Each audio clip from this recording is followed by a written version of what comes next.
धूल चाही गुरु जी चरनिया के धूल चाही गुरु जी चरनिया के धूल चाही गुरु जी श्रद्धा से मनकाइला कबूल हो चरनिया का धूल चाही गुरु श्रद्धा से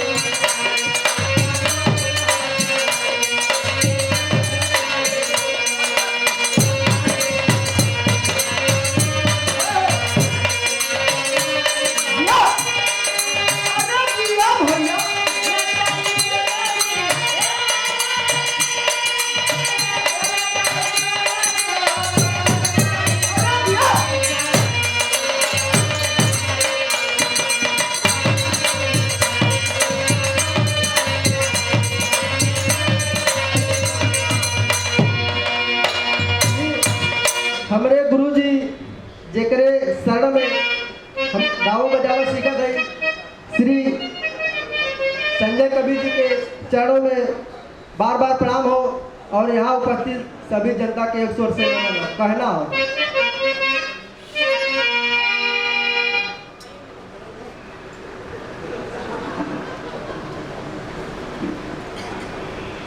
बहुत सुंदर गायिका मधु गौड़ जेके बिरहा में लोग शेरनी कहले एक सुंदर पुष्प की माला और ढेर सारा रुपए का आशीर्वाद कलाकार के चरणों में प्रणाम हो एक से सबके नमन कहना।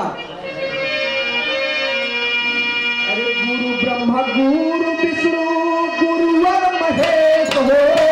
गुरु ब्रह्मा गुरु विष्णु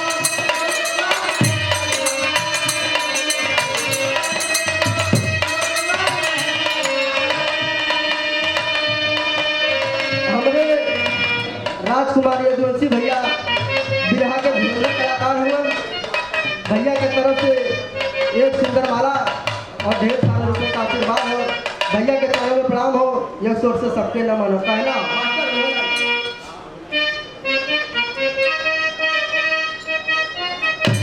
गुरु ब्रह्मा गुरु विष्णु गुरुवर महेश हो गुरु ब्रह्मा गुरु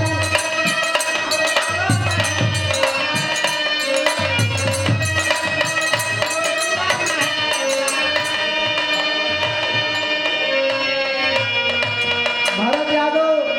मीडिया प्रभारी आज जेकर स्वागत रखल बा उनकर शिष्य हुए सियाराम गुरु जी के शिष्य हुए गुरु जी के चरणों में प्रणाम भैया के चरणों में प्रणाम है सबसे सबके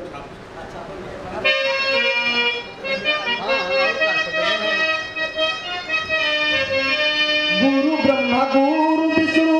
गुरुवर महेश हो गुरु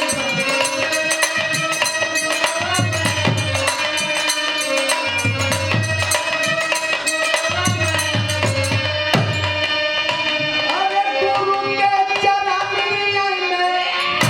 कटला कलेश हो चरनिया के धूल चाही गुरु जी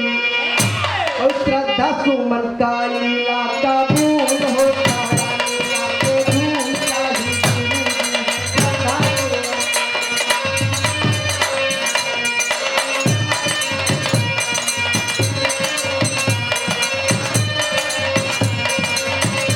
हमें